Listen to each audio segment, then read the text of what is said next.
Palanpur RTO circle પર આવેલો overbridge ફરી એકવાર ક્ષતિગ્રસ્ત થયો. ક્ષતિગ્રસ્ત થવાને કારણે એક સાઈડનો માર્ગ બંધ કરવાની ફરજ પડી. વાહનોને ડાયવર્ઝન આપતા આરટીઓ 4 રસ્તાઓ પર ટ્રાફિક જામ.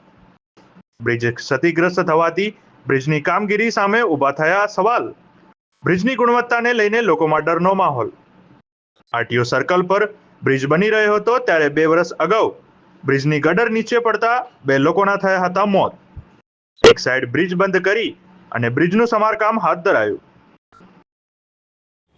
પાલનપુર જૂના આરટીઓ ચેકપોસ્ટનો ઓવરબ્રિજ ફરી ચર્ચામાં આવ્યો છે, એટલા માટે કે એ બ્રિજનો એક ભાગ ક્ષતિગ્રસ્ત થયો છે. આપ જોઈ શકો છો કે એરોમા સર્કલ તરફ જવાના ભાગ પર ખીલાસરી દેખાઈ રહી છે અને હાલમાં બ્રિજના સત્તાધીશો દ્વારા એનું સમારકામ ચાલુ કરવામાં આવ્યું છે અને એ તરફનો માર્ગ હાલ બંધ કરી દેવામાં આવ્યો છે. આ ક્ષતિગ્રસ્ત બ્રિજ ફરી ચર્ચામાં આવતા લોકોમાં ફરી ડરનો માહોલ જોવા મળી રહ્યો છે.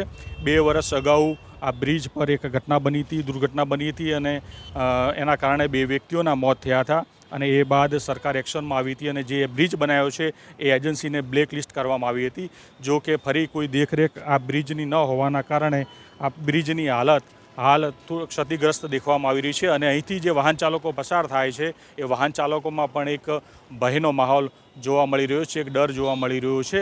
જો કે જિલ્લાના તંત્ર દ્વારા આ બ્રિજની તપાસ કરવામાં આવે જેથી કરીને મોટી દુર્ઘટના બનતી ટળી જાય અને આ બ્રિજ જે છે એ હજી પણ ખામી સર્જાય એવું દ્રશ્યો આજે જોવા મળી રહ્યા છે. કારણ કે માત્ર 2 વર્ષના ગાળાની અંદર આ બ્રિજ ઉપર આટલી મોટી ક્ષતિ જોવા મળી રહી છે, ક્ષતિગ્રસ્ત હાલતમાં આ જોવા મળી રહ્યું છે. Vinod Sundesa, BK news channel, Palanpur.